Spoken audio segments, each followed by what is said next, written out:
এখনো সে মানে স্কেটিং এ করে ঘুরে পুরো অল ট্যুর করতেছে নাকি। আরে পাগলা, এখনো 1 বছর পর্যন্ত শুধু ওরকম গে করতেছে আর খাচ্ছে, রাতে করে খাচ্ছে, খেয়ে শুয়ে করতে ফের সকাল করে বার হচ্ছে। স্কেটিংটা কি? আরে স্কেটিং সে বুট দেখিনি, চাকা বুট। চাকা বুট আর সোলা স্কেটিং বলে তাই না? তো চাকা বুটে করে গিয়ে ঘুরতে দেখিনি না, ধরতে পারছো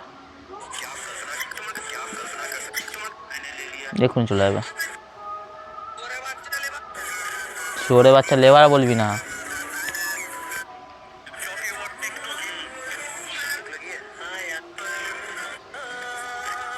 হোলিতে খেলা হচ্ছে তো, আমাদের ভাগ্যে কি হবে।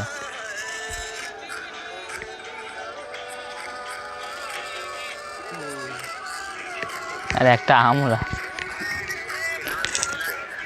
ওদিকে থাক, उम्मीद पे दुनिया कायम है। अच्छा